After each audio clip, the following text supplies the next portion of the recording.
And joining us is career counselor David Bowman. You'll be a lot happier if you take charge of your job. I'll take your calls about making your work work for you. Phone home for the next hour on today's Home Show. Now let's get things started with a question for each one of our panel today. Now we're talking about the courage that it takes to make changes in our lives. More and more people are being laid off, 8.5 million, I think. Last week, 50,000 were laid off. David, right. Can you see this coming? Well, I mean, can you prepare for reorganizations and being laid off? yes, you can, Gary, and there are a lot of opportunities. Actually, what you should do in terms of just keeping your antenna up, keep sniffing the air, don't sit there and just hope things are going to be okay. If your company's in trouble, look around. Find another company that perhaps isn't in trouble. If your industry's in trouble, your company's probably in trouble. So those are two indicators. Have there been a lot of management changes in upper management? If there's a lot of in and out of upper management, chances are your company's in trouble. Those are some of the telltale signs. But if you're in a troubled industry, if you're in a troubled company, there are things you can do, a lot of things. There are brand new growing industries like healthcare, big business, oceanography, big business, space exploration, high tech, things like leisure, new things. You know, the baby boomers are soon to become senior boomers, 76 million Americans. They're going to want a whole new lifestyle in terms of housing. Lots of opportunities there. And these are some of the things that perhaps we can talk about. We go now to Omaha, Nebraska, and talk to Cindy, who has a question for David Bowman. Good morning, Cindy. Your question? Good morning, Gary. My question is, in an interview last week, the man interviewing me asked me if I was married. And isn't that illegal? Oh, yes, it is. Very now, much was so. you interviewing for a job, Cindy? Right, Yeah, very much so, Cindy.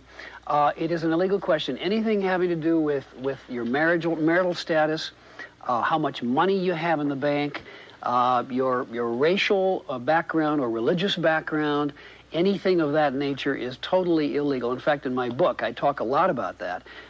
But you see, it all stems from one problem, and that is sometimes managers who do interviewing don't know what they're asking. They really don't know what the law is. So you really have two choices.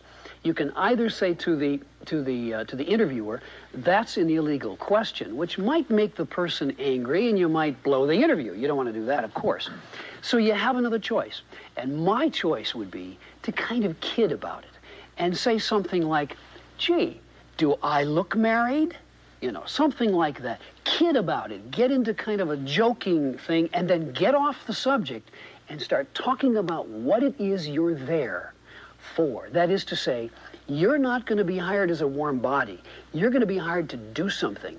And what your job in an interview is to tell that person, tell that manager that's doing the interviewing, what you can do for them. That's what they want to hear from you, and that's what you have to tell them.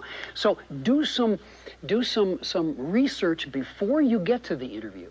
Understand what the company does, understand whether they're expanding or contracting, where their plants are, what their products are, who their people are, so that you have a lot of information that you can immediately, if you have to, change the subject. And that will probably keep you out of trouble. I'd be curious, David, and jump in on this, George or Terry. Is there a basis, in fact, here? Do married women work better than unmarried women, or what's the reason for the There's no determination? basis that I know of, Gary, and why they want to do, who knows what the hidden agenda is. Yes.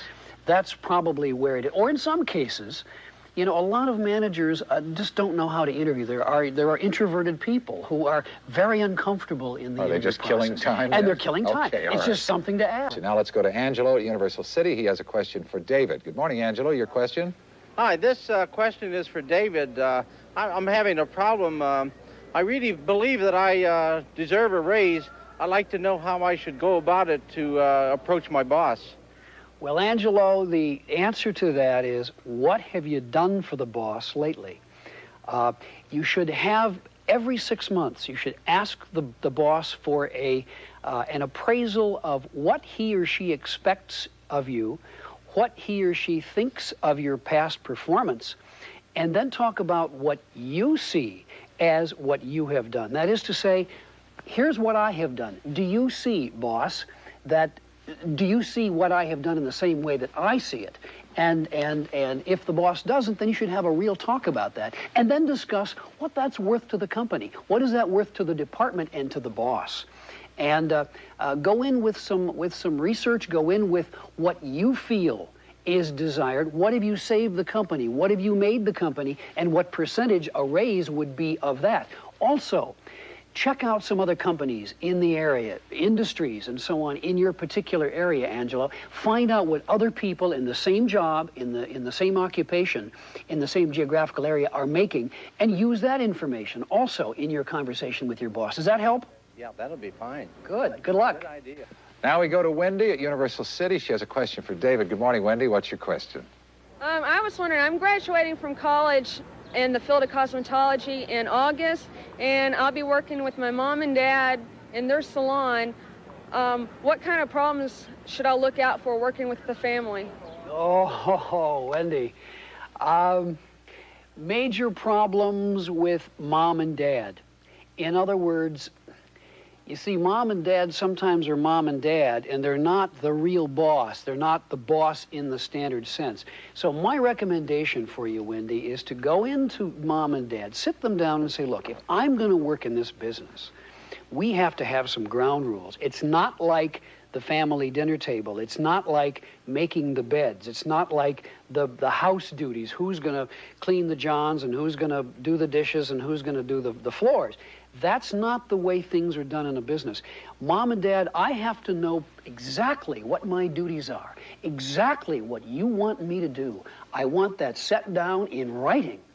And I want a periodic, as we were talking about before, a periodic review as to how I'm doing. And those are the duties I want to be responsible for, and I want to know where I'm going in the business. I also want to know what kind of raises are possible against what kind of accomplishments.